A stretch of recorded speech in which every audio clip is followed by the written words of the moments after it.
Los efectos secundarios más típicos de las quinolonas son la fotosensibilidad, la alteración de los cartílagos articulares y de crecimiento.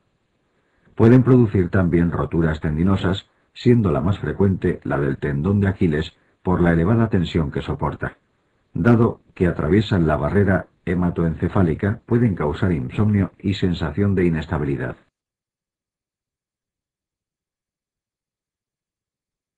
Tetraciclinas. Las tetraciclinas son antibióticos bacteriostáticos. Su mecanismo de acción es inhibir la síntesis proteica actuando sobre la subunidad pequeña 30S del ribosoma bacteriano. Al ser su espectro relativamente amplio, sus indicaciones pueden ser muchas. Las que más te conviene recordar son multitud de infecciones relacionadas con el campo. Es de elección ante bacterias del género Rickettsia, Coxiella. Pueden usarse en la brucelosis, en algunas espiroquetas como la enfermedad de Lyme. Es importante que recuerdes su asociación con el campo. Esto puede ser útil en preguntas tipo caso clínico. Clamidia trachomatis es una causa frecuente de uretritis, que también se trataría con tetraciclinas. Otras bacterias del género Clamidia también se pueden tratar con estos fármacos, como Clamidia pneumoniae. El tratamiento fundamental del cólera es la reposición hidroelectrolítica, pero su agente causal responde a tetraciclinas. Las tetraciclinas no solo tienen propiedades antibióticas, sino también antiinflamatorias. Por este motivo, el acné moderado severo se considera una de sus posibles indicaciones. La toxicidad de las tetraciclinas se parece en cierto modo al de las quinolonas. Al igual que estas, son también teratógenas y pueden producir reacciones fototóxicas. Igual que las quinolonas pueden afectar a las articulaciones. Las tetraciclinas tienden a lesionar el hueso. Un efecto muy característico es la coloración permanente que provocan en la dentadura cuando se administran en niños. Por este motivo no es aconsejable su uso durante la infancia. Las tetraciclinas pueden producir toxicidad en el hígado, sobre todo en el embarazo. Se ha descrito como típica una esteatosis que recuerda mucho a la que produce el alcohol, por lo que se llama esteatosis pseudoalcohólica. Por último, cabe mencionar su posible implicación en el síndrome de hipertensión intracraneal benigna. A veces aparecen tratamientos prolongados, por ejemplo, en el acné. Por ello, no deben combinarse con retinoides para tratar esta enfermedad, porque aumenta el riesgo de este síndrome.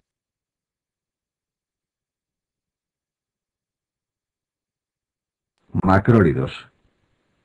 Los macrólidos son antibióticos bacteriostáticos. Su mecanismo de acción es similar al de las tetraciclinas, impidiendo la síntesis proteica. No obstante, la subunidad ribosómica sobre la que actúan es la grande 50S. De hecho, las indicaciones de los macrólidos y tetraciclinas es similar porque los dos son útiles para microorganismos intracelulares. Las más típicas de los macrólidos son la legionela, el micoplasma y la clamidia. Recuerda que para la legionela actualmente se prefiere el levofloxacino. Otra típica pregunta es, ¿qué tratamiento emplearías en alérgicos a betalactámicos? La respuesta suele tratarse de un macrólido. Ten en cuenta que esto es una regla general. En algunos casos puede ser preferible otro antibiótico, pero generalmente se procede de esta forma. Existen algunos macrólidos con características especiales. De cada uno debes conocer. La eritromicina tiene especial tendencia a producir flebitis si se administra intravenosa. La claritromicina es el antibiótico más activo frente a Helicobacter pylori. La acitromicina es el macrólido más activo frente a clamidia y a Haemophilus. Por este motivo, un tratamiento empírico frente a una uretritis podría ser ceftriaxona, para cubrir el gonococo, y acitromicina pensando en clamidia. El efecto secundario más frecuente lo constituyen las molestias gastrointestinales. Esto es especialmente cierto en el caso de la eritromicina, que es un análogo estructural de la motilina. Por este motivo, hace muchos años se utilizaron macrólidos para la gastroparesia diabética al acelerar el tránsito. Otros efectos menos frecuentes son la toxicidad auditiva y la hepatotoxicidad. Recuerda que hasta ahora ya hemos mencionado 3 grupos de fármacos tóxicos para el oído: aminoglucósidos, glupopéptidos y macrólidos.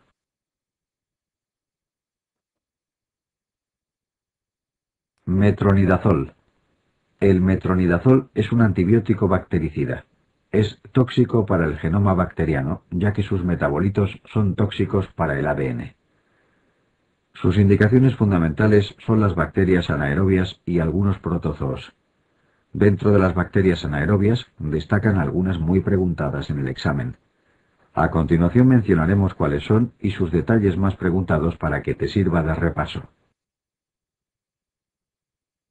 Clostridium difficile, agente causal de la colitis pseudomembranosa. También es útil frente a otras bacterias del género Clostridium.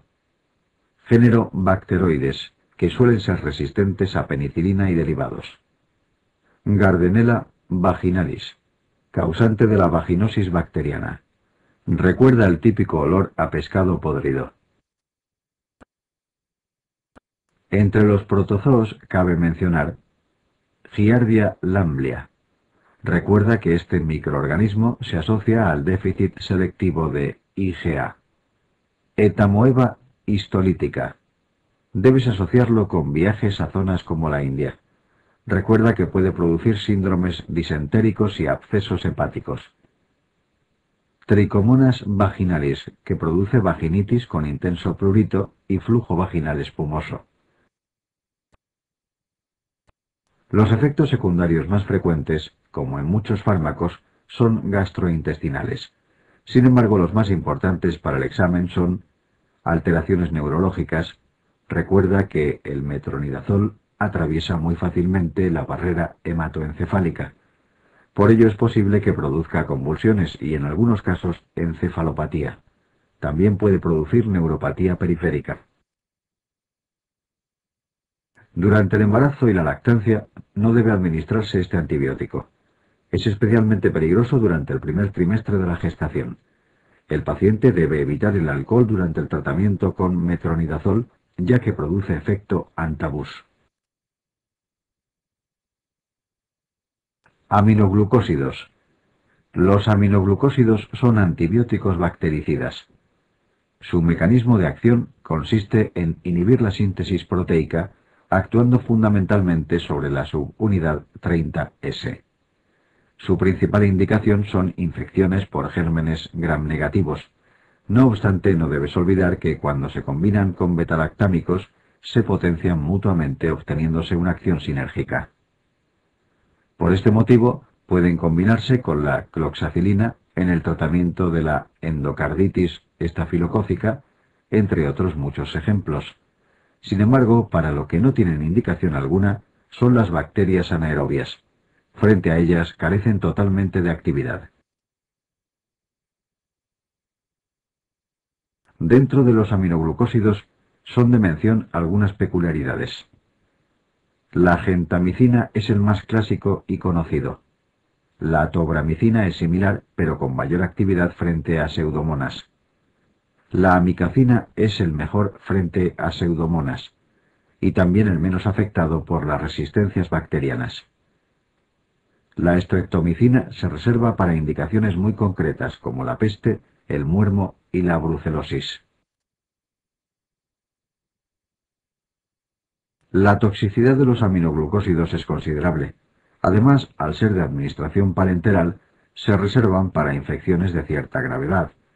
Los efectos adversos más preguntados son la nefrotoxicidad y la ototoxicidad. Estos efectos los comparten con la vancomicina. La nefrotoxicidad es reversible, mientras que la ototoxicidad no lo es. Esto es algo bastante lógico, puesto que las células tubulares del riñón regeneran con relativa facilidad cuando son lesionadas. En cambio, las células ciliadas que están en la cóclea tienen mucha menor capacidad de regeneración. Ten en cuenta que son neuronas modificadas. El bloqueo neuromuscular no es tan importante como estos dos efectos, pero no debes olvidarlo. Es el motivo por el que no son aconsejables en pacientes con miastenia gravis.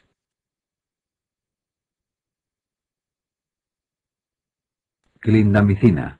La clindamicina pertenece al grupo de las lincosaminas. Es un antibiótico inhibidor de la síntesis proteica que actúa sobre la subunidad ribosómica 50S. En cuanto a su espectro, ofrece una buena cobertura frente a gram-positivos y anaerobios, pero no es un buen antibiótico frente a gram-negativos. Entre sus efectos secundarios, lo más frecuente son las molestias digestivas. Según algunas series, puede aparecer diarrea hasta en un 20% de los pacientes.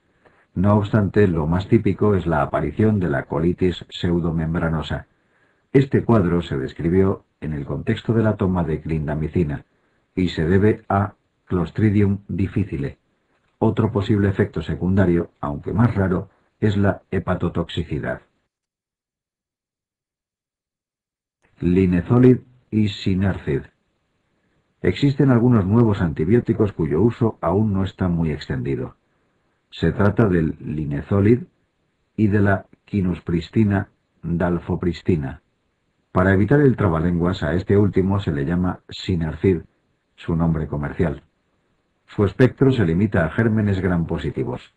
Por ello, en clínica suele reservarse para infecciones por microorganismos multiresistentes como estafilococos y enterococos. Fármacos antituberculosos. Los fármacos antituberculosos son muy preguntados en el examen. Aunque en infecciosas los verás con más detenimiento, vamos a mencionar lo más importante para que te sirva de repaso o introducción. Te adjuntamos una tabla resumen para simplificarte el estudio. Basta que conozcas los fármacos de primera línea, los otros son bastante menos importantes. La isoniazida es el más importante de los fármacos antituberculosos.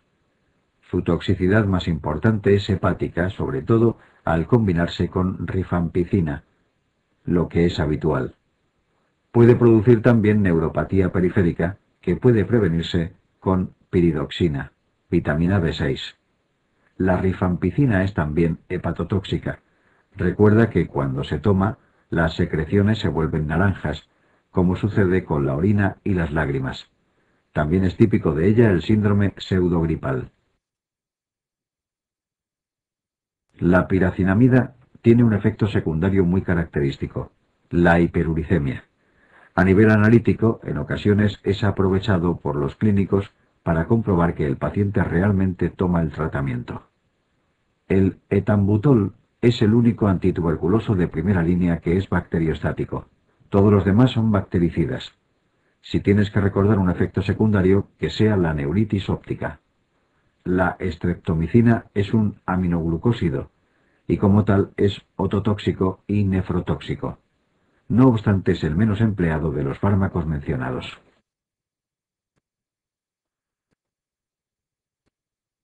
Farmacología cardiovascular. La farmacología cardiovascular y del aparato respiratorio es un tema esencial para el examen. Aparece ampliamente explicado en las distintas asignaturas médicas, pero conviene integrarlo en el capítulo de farmacología para obtener una visión de conjunto de estos fármacos. Presta especial atención a los betabloqueantes, IECAS y diuréticos. A continuación vamos a revisar los aspectos más esenciales de cada grupo farmacológico.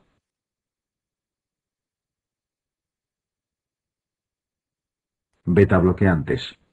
Los betabloqueantes, como su nombre indica, bloquean los receptores beta-adrenérgicos, antagonizando la acción de las catecolaminas sobre ellos. Existen diversos tipos de receptores beta. Como sabes, los receptores beta a nivel cardiovascular son los llamados beta-1. La acción de los betabloqueantes puede ser selectiva sobre este tipo de receptores, como sucede con el atenolol, o no selectiva, como ocurre con el propanolol. Las indicaciones más importantes son: a nivel cardiovascular, prolonga la supervivencia en pacientes con infarto agudo de miocardio, así como en la hipertensión arterial.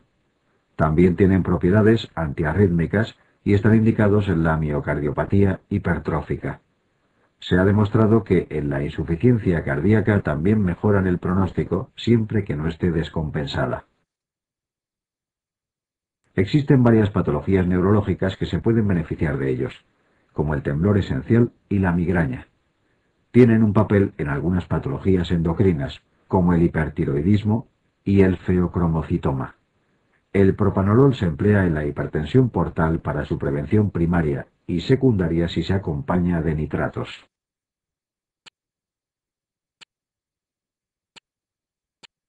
Como hemos visto, las indicaciones de estos fármacos son numerosas, pero sus contraindicaciones no lo son menos. La más preguntada en el examen es el asma, debido a que producen contracción de la musculatura lisa bronquial. Por el mismo motivo, estarían contraindicados en el EPOC. En el caso de la insuficiencia cardíaca, está bien demostrado que deben emplearse, excepto en fases de descompensación, puesto que podrían empeorarlas al ser cronotropos e inotropos negativos. Por otra parte, los betabloqueantes tienen cierto efecto vasoconstrictor, por lo que no pueden emplearse en enfermedades como la claudicación intermitente, la impotencia o la angina de Prinzmetal. Hemos mencionado anteriormente que se emplean en la cardiopatía isquémica por su efecto antianginoso, pero este caso es una excepción por su carácter vasoconstrictor. Por último, dado que están indicados en el hipertiroidismo, no pueden emplearse en su situación contraria, el hipotiroidismo.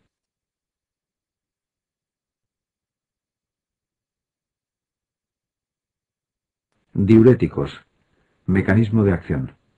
Los diuréticos son un grupo de fármacos esenciales para el examen. Vamos a comenzar repasando su mecanismo de acción. Los diuréticos del asa actúan sobre la parte ascendente del asa de Henle. A este nivel impiden la reabsorción de sodio, cloro y potasio, por lo que aumenta la eliminación urinaria de estos iones. El ejemplo más clásico es la furosemida. Las tiacidas son diuréticos que actúan en el túbulo contorneado distal. A este nivel impiden la reabsorción de sodio y cloro. Junto a esta bomba de sodio y cloro existe un intercambiador de sodio-calcio sobre el que también actúan, pero esto lo veremos más adelante. Los ahorradores de potasio basan su mecanismo de acción en antagonizar la aldosterona o su receptor.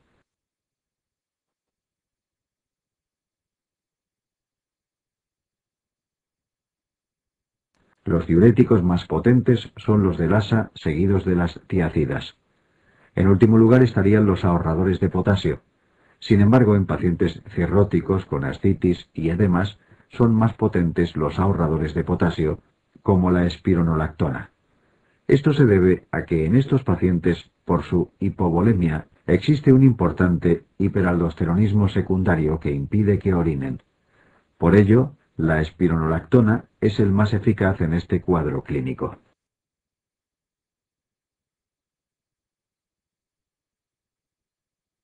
Efectos hidroelectrolíticos. Este cuadro que te mostramos es fundamental, no lo olvides nunca.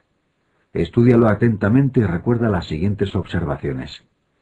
Los diuréticos del asa y las tiacidas producen alcalosis metabólica e hipopotasemia. En estos son iguales. Sin embargo, las tiacidas disminuyen la calciuria, mientras que los de asa la aumentan. Por este motivo, las tiacidas son el tratamiento de la hipercalciuria idiopática. Los ahorradores de potasio, como su nombre indica, aumentan el potasio en sangre, al contrario que los otros diuréticos. Al antagonizar la aldosterona, los ahorradores de potasio tienden a causar acidosis metabólica, igual que ocurre en el hipoaldosteronismo. Sin embargo, los otros diuréticos producen alcalosis.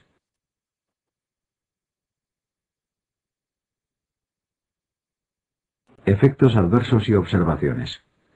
Para concluir con los diuréticos, te presentamos otra pequeña tabla con algunos efectos secundarios muy típicos de cada grupo. Observa especialmente lo que ocurre con la espironolactona. Tiende a producir impotencia y ginecomastia.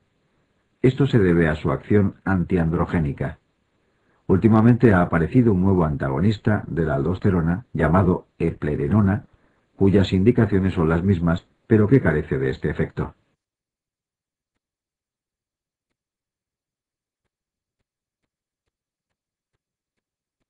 Existen otros diuréticos, como el manitol y la acetazolamida, pertenecientes a otros grupos. Al ser mucho menos importantes, no merece la pena una revisión exhaustiva. Recuerda que el manitol es un diurético osmótico y que la acetazolamida es un inhibidor de la anhidrasa carbónica, por lo que aumenta la excreción urinaria de bicarbonato.